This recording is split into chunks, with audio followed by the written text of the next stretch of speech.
어느 호화 여객선이 바다 가운데 침몰하게 되자 승객들이 정신없이 구명보트에 타고 있었는데 정원이 9명인 구명보트에 12명이 타자 선원이 소리쳤습니다. 3명만 내려주세요. 3명만. 그러겠죠. 사람들이 모두 방설일 때 갑자기 프랑스 사람이 일어나서 말합니다. 죽음도 예술이다 하더니 바다로 뛰어들었습니다. 그러자 미국인이 벌떡 일어나서 세계 최강 미국 만세 외치면서 뒤를 이었습니다. 이제 1명 남았죠. 사람들이 또 망설이고 있을 때 자랑스러운 우리 한국 사람이, 왼쪽에 보이는 분이 한국 사람입니다. 한국 사람이 벌떡 일어서더니 대한독립 만세라면서 옆에 있던 일본 사람을 바다에 던졌다고 합니다. 먼 옛날 어느 그리스 철학자는 배를 만든 나무의 두께를 손가락으로 재면서 말했다고 합니다. 손가락 3개의 두께. 이것이 나와 죽음 사이의 거리로다라고 말했대요. 참 철학자다운 이야기 같습니다. 손가락 3개 두께의 나무 판자에 내 생명과 내 인생, 내 모든 것이 달려있다는 이야기입니다. 예나 지금이나 나무로 만든 목조선이나 현대의 첨단 조성 기술이 들어간 배들이나 지금의 배들이나 거친 바다를 항해할 때는 큰 폭풍우와 거대한 풍랑을 만나게 되면 모두 속수무책입니다. 오늘 본문에 보시면 바울을 포함해서 총 276명이 탄 한 척의 배가 로마를 향해 가고 있었습니다. 로마로 가는 중에 그레데 섬의 미항, 즉 현재 크레타 섬의 칼리 리메네스라는 항구에서 베닉스로 가게 되었고요. 베닉스는 영어로 하면 피닉스입니다. 피닉스. 베닉스로 가게 되었고 유라굴로라는 이름의 돌풍을 만나게 됩니다. 이 유라굴로는 크레타 섬의 이다 지역에서 이다 산맥에서 발생한 북동풍이 난기류를 만나 형성되는 아주 강력한 돌풍입니다. 일단 이 돌풍이 불기 시작하면 큰 돛을 단 배는 그 돛의 크기 때문에 쉽게 전복되는데 로마의 백부장 율리오는 베닉스로 가기 위해 크레타 섬의 해변을 끼고 근접해서 항해하다가 돌풍을 만나게 됩니다. 2000년 전에 목조배와 항해술은 수심이 깊은 바다를 항해할 수 없는 수준이었기 때문에 같은 장 13절에 기록된 것처럼 해변을 따라서 살금살금 이동할 수밖에 없었습니다. 그래서 돌풍을 만난 배가 해변에 뭐가 많아요? 암초가 많잖아요. 암초에 걸리기라도 하면 그대로 침몰하게 되는 거예요. 미국의 바울 신학자인 브레인 랩스크는 그의 저서인 사도행전 여행과 난파라는 책에서 지중해 항해의 가장 위험한 시기는 11월 11일부터 3월 10일까지로 보았고 겨울이죠. 3월 10일에서 5월 26일 사이와 9월 14일부터 11월 11일까지도 비교적 위험한 시기로 말했습니다. 지금의 시기는, 오늘 성경의 시기는 오늘 본문 바로 전에 9절에 말씀이 나오는 것처럼 금식하는 절기, 즉 9월 말에서 10월 초순 사이에 대속죄일이 이미 지난 시점이니까 10월 초순이나 그 이후로 보는 것이 맞고, 이때는 돌풍이 잦았던 비교적 위험한 시기였습니다. 예측할 수 있었어요, 돌풍을. 지금도 지중해에서는 2024년 2,452명, 2025년에는 2,185명이 사망했습니다. 지중해에서, 바다 가운데서 사망했어요. 로마의 백부장 율리오는 2000년 전에 나무배로 태풍이 분명히 예견되는 시기에 베닉스로의 항해를 감행했습니다. 이것은 사람들이 무식해서가 아니에요. 여러분들 보이시는 가운데 미항이라고 보이시죠? 그 옆에 베닉스가 있습니다. 같은 섬이에요. 직선거리로 70km가 조금 넘습니다. 저기를 해변을 끼고 항해하다가 사고가 난 거예요. 이것은 사람들이 무식해서가 아닙니다. 바다의 잔뼈가 굵은 탁월한 선장과 선주가 있었기 때문에 항해를 했던 거예요. 그러나 그들의 자신감과 그들의 결정, 그들의 지식과 경험은 오히려 그들 자신을 유라굴로라고 하는 바다 폭풍 속의 지옥 한가운데로 빠뜨려 버리고 말았습니다. 그들은 왜 이 미항에서 겨울을 보내지 않고 억지로 베닉스로 가려고 했을까요? 크레타 섬의 미항은 작은 항구입니다. 이곳도 바람 때문에 간신히 도착한 곳이었어요. 여기에서 추운 겨울을 지내고 봄에 날씨가 따뜻해지면 다시 로마로 가는 항해를 시작해야 했습니다. 그러나 많은 사람들이 이곳이 아닌 베닉스에서 겨울을 지내고 싶어 했어요. 왜요? 미항은 자연 여건은 좋았지만 작은 항구라서 술집이 없었어요. 그리고 위락시설도 없었어요. 그래서 지루할 수밖에 없는 장소였어요. 반면에 베닉스라는 곳은 아주 큰 항구였으며 향락의 도시였답니다. 향락의 도시. 그래서 사람들이 억지로 바울의 반대를 무릅쓰고 무시하고 베닉스로 향했던 것입니다.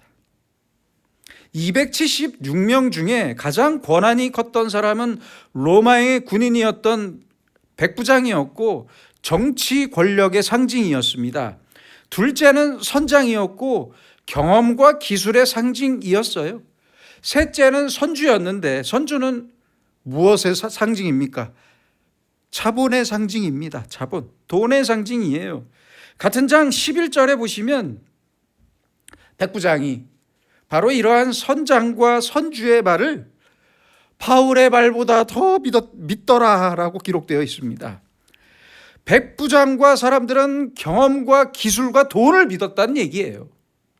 그렇잖아요. 그러나 폭풍 앞에서 인간의 정치 권력과 인간의 경험과 기술, 인간이 가진 돈은 아무 의미가 없었습니다. 아무 의미가 없었어요. 바람이 부는 대로, 바다의 높은 파도가 이끄는 대로 이리저리 끌려다녀야 했어요. 살기 위해서, 배를 가볍게 만들기 위해 소중한 짐들을 전부 바다로 던져버려야 했습니다. 하지만 어떻게 됐습니까? 20절입니다. 구원의 여망마저 없어졌더라. 이제는 끝이에요. 이제는 끝난 거예요. 정치적인 힘과 기술과 돈을 믿었던 한 번의 잘못된 선택 때문에 이제 그들의 운명의 시간은 바다 위에서 멈춰버리고 말았습니다. 망망대해에서 멈춰버리고 말았어요. 이대로 죽음을 받아들일 수밖에 없는 상황이 되어버리고 말았습니다. 바로 그때 사도 바울이 말씀합니다. 22절입니다. 이제는 안심하라.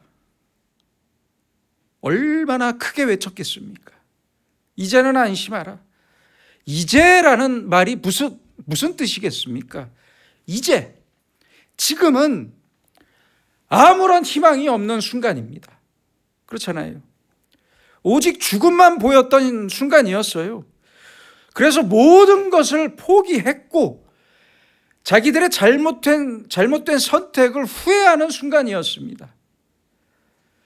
인간의 지식과 권력, 그 잘난 권력, 경험과 돈, 자기가 의지하던 모든 것이 끝나버린 순간이었습니다. 바로 이때 복음이 주어집니다.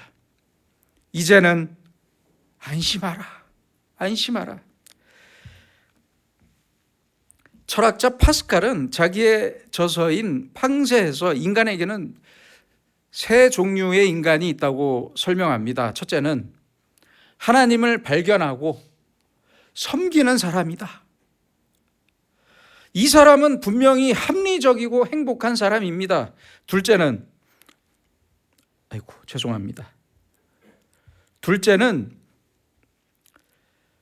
하나님을 발견하지 못하면서 하나님을 추구하려고 노력하는 사람이다.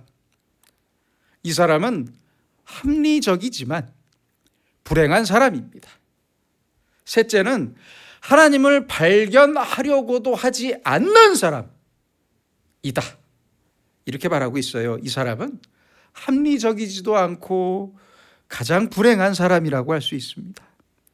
여러분은 지금 무엇을 따라 살고 무엇을 의지하며 살고 있습니까? 미국의 유명한 심리학자였던 롤러 메이는 창조를 위한 용기에서 결국은 인간을 살아갈 수 있게 만드는 것은 용기다 라고 말하고 있어요. 돈도 지식도 권력도 아니다. 자기 마음속에 용기만큼 사는 것이다 라고 말하고 있습니다. 그러면서 용기를 네 가지로 구분하고 있습니다. 첫째는 육체의 건강인 신체적 용기입니다. 몸이 병들면 그렇잖아요. 마음도 병들어요.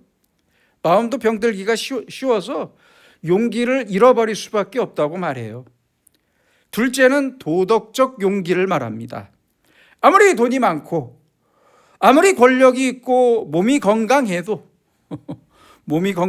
도덕적으로 타락한 사람은 용기가 없다고 말하고 있습니다. 셋째는 사회적 용기입니다. 내가 다른 사람들에게 지지를 받을 때는 용기를 얻을 수 있는데 그 용기가 바로 사회적 용기라고 설명합니다. 그리고 가장 중요한 용기는 넷째로 창조적 용기라고 말합니다. 이것은 하나님께서 인정해 주시는 용기, 하나님과 나와의 관계에서 생기는 근본적인 용기이며 이 용기가 바로 삶의 근본적인 용기이고 인간의 가장 중요한 생명력이라고 강조합니다. 다시 바울에게로 가보겠습니다. 두려움에 떨던 사람들은 이제야 바울의 창조적인 용기의 말에 귀를 기울이게 됩니다. 이제는 안심하라. 잘난 사람, 자신 있다는 사람도 있었습니다. 이 배 위에 말입니다. 그러나 이제 죽음만을 기다리고 있는 바로 이때 하나님의 말씀이 전해집니다. 사람들은 이제야 귀를 기울이게 됩니다. 믿게 됩니다. 아니, 믿을 수밖에 없었습니다. 바로 이것이 하나님께서 만들어 가시는 하나님의 역사입니다. 교회를, 여러분들 생각해 보세요. 교회를 수십 년 동안 교회를 다니고 했더라도 하나님의 말씀을 듣지 못하는 사람들 많습니다. 많아요. 뭐 성도님들만 그럴까요? 아니에요. 목사들도 그래요. 수십 년 동안 설교를 했어도 그 마지막이 비참한 목사들도 많습니다. 아주 많아요. 결국 결정적인 순간이 되었을 때 자기 생각과 자기 고집, 자기 욕심을 다 버리게 될 때 그제야 비로소 하나님의 음성을 듣게 되는 것을 우리는 너무 쉽게 볼 수 있습니다. 이런 말이 있습니다. 인간은 자기가 보고 싶은 것만 본다. 그렇죠? 보기 싫은 것. 마음이 없는 것은 아무리 봐도 못 보고 들어도 못 듣습니다. 저는 왜 이렇게 부엌에서 뭘 찾으려면 없어요. 후라이팬도 안 보이고 조미료통도 안 보이고 도무지 찾을 수가 없어요. 요리하기 싫어서 그런가 봐요. 보고 들을 마음이 있어야 볼 수 있는 것이고 들을 수 있는 거예요. 그렇잖아요. 간절한 마음이 있어야 볼 수 있고 들을 수 있는 것입니다. 자기의 교만과 자기의 고집과 욕심으로 꽉 차 있는데 무엇을 들을 수 있단 말입니까? 무슨 말씀이 들려오겠습니까? 이제 저 배 위의 모든 사람의 마음이 폭풍 덕분에 깨끗해졌습니다. 그렇잖아요. 아주 겸손해졌어요. 바로 이 시간에 바울이 외쳤던 거예요. 이제는 안심하라, 안심하라. 그렇다면 바울이 이렇게 외쳤던 근거는 무엇입니까? 하나님의 말씀을 들었기 때문입니다. 24절을 보세요. 바울아, 두려워하지 말라. 하나님께서 너와 함께 항해하는 자를 다 내게 주셨다. 여러분, 하나님의 말씀이 들려오십니까? 열심히 기도하면서 기도의 응답으로 살고 있습니까? 바로 거기에 우리의 용기가 있고 소망이 있는 거예요. 내 귀에, 내 마음속에 아주 또렷하게 들려야 합니다. 내 머릿속에 확실하게 하나님의 말씀이 들려야 합니다. 하나님의 음성이 들려야 합니다. 더 크게, 더 또렷하게, 더 가까이, 더 확실하게 들려야 합니다. 25절에서 이제 바울은 당당히 말씀합니다. 나는 내게 말씀하신 그대로 되리라고 믿고 하나님을 믿노라.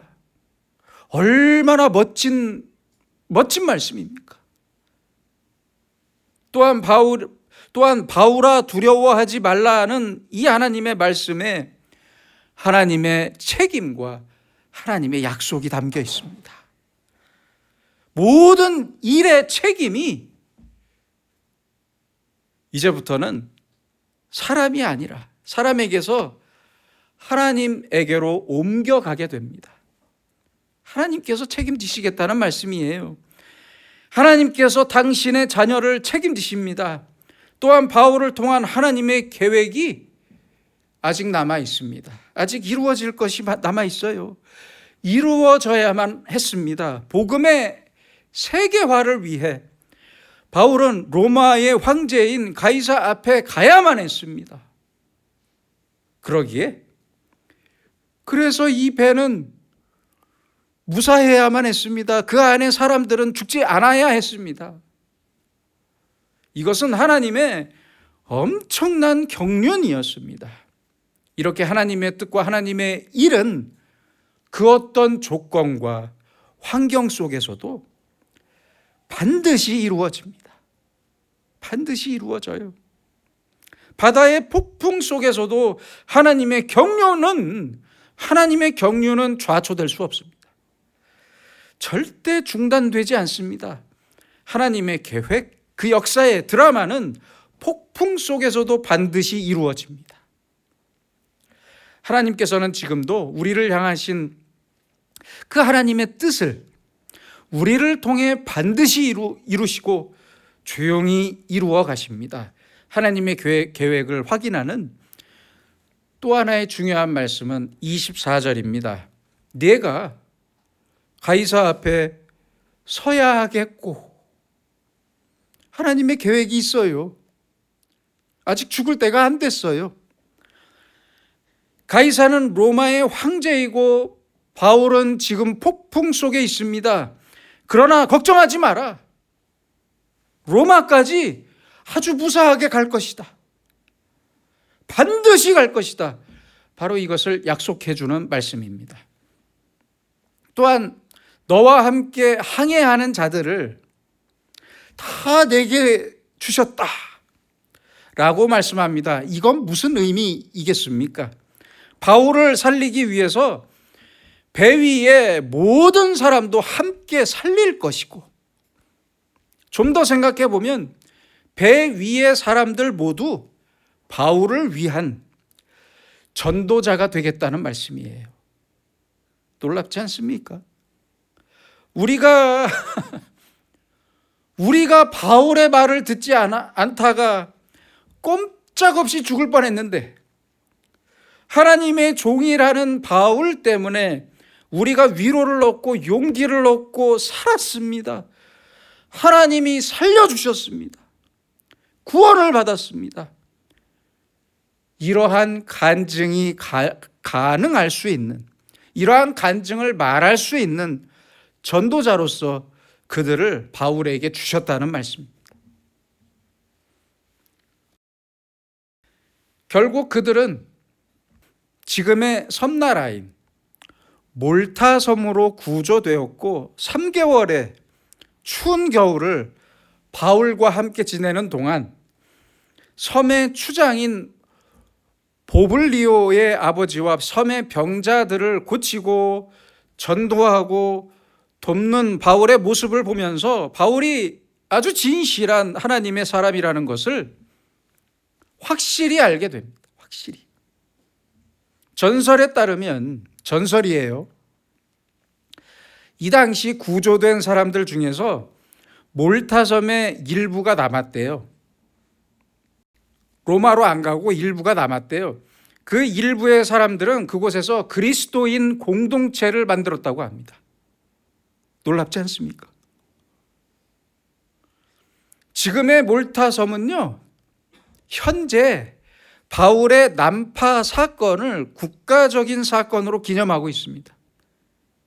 실제로 기념하고 있어요. 이 놀라운 일들을 위해서 오늘의 폭풍이 있어야 했던 것입니다. 놀랍지 않습니까? 사도 바울은 후에 로마 감옥 안에서 이렇게 편지를 씁니다. 빌립보서 1장 12절입니다. 형제들아, 내가 당한 일이 도리어 복음 전파에 진전이 된 줄을 너희가 알기 원하노라. 얼마나 기가 막힌 간증입니까?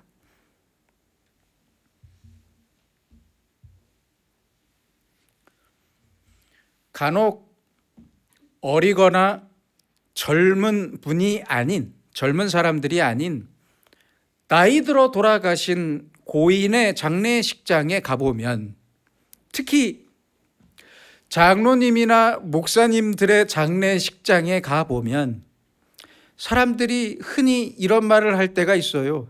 제 귀에 들려와요. 아이고, 아직도 할 일이 이렇게 많은데 너무 빨리 가셨습니다. 안타깝습니다.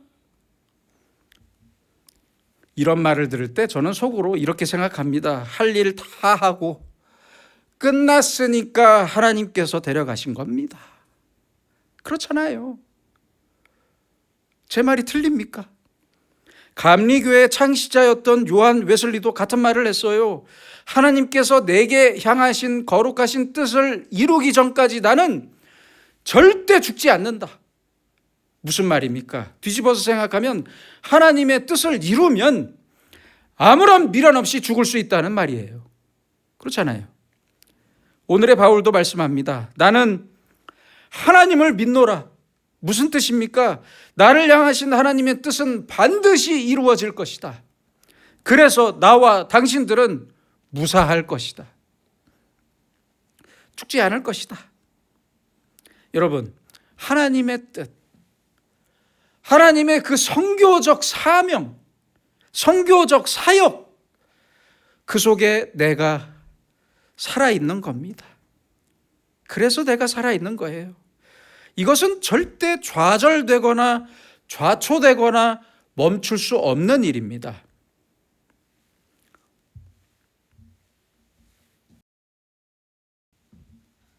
누군가 몇 년 전에 트위터에 이런 문제를 올렸습니다. 하나님의 음성을 두 글자로 줄이면 무엇일 것 같습니까? 그러자 어떤 분이 답글을 적었어요. 신음? 그래도 나름 한자를 아시는 분이에요. 신음? 이제 글쓴이는 자기의 정답을 말합니다. 주말. 참 재밌는 표현 같습니다. 여러분, 이 대답을 우리는 이렇게 해석합시다.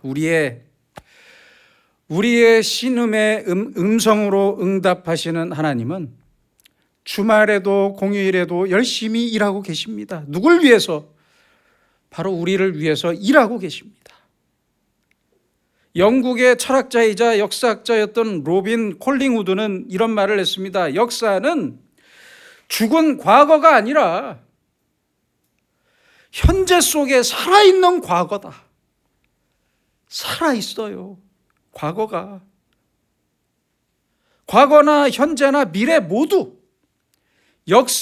인류 역사의 주인은 하나님이시고 하나님의 손으로 이루어 가십니다.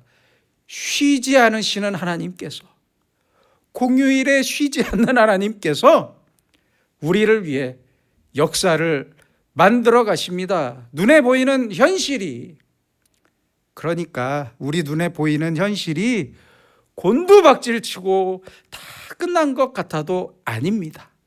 그렇지 않습니다. 아직 끝난 게 아니에요. 끝난 게 아닙니다. 하나님께서는 당신의 뜻을 아주 정확하게 이루어가고 계십니다.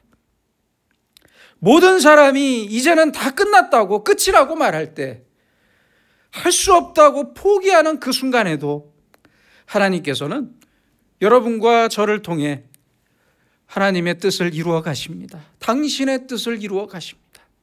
여러분, 부탁입니다. 그러니까 단 한순간도 하나님께서 왜 내게 이런 시련을 주시는 거냐고 말하지 맙시다. 바로 그 시련의 순간이 하나님께서 역사하시는 가장 중요한 순간이 되기 때문입니다. 하나님께서는 오늘의 우리에게도 말씀하십니다. 두려워하지 말라. 두려워하지 말라. 이제 우리도 폭풍 속의 바울처럼 대답할 차례입니다. 나는 하나님을 믿노라. 기도하겠습니다. 전능하신 아버지 하나님, 전염병과 전쟁이 멈추지 않는 기득권자들의 거짓과 불의가 여전한 어수선하고 절망으로 치닫는 세상에 살지만 우리는 참 좋으신 하나님을 믿기에 오늘도 찬송을 부르며 예배드립니다.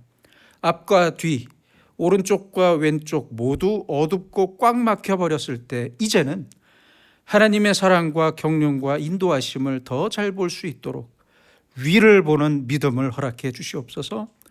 우리도 사도 바울이 듣던 음성을 듣게 하시고 사도 바울이 외쳤던 음성처럼 기도하게 하시고 세상이 아무리 흔들려도 이 배는 파손되겠지만 하나님의 뜻은 반드시 이루어질 것이고 나는 하나님을 믿노라라고 외쳤던 사도 바울의 그 귀한 간증이 날마다 우리의 간증이 되게 하여 주시옵소서.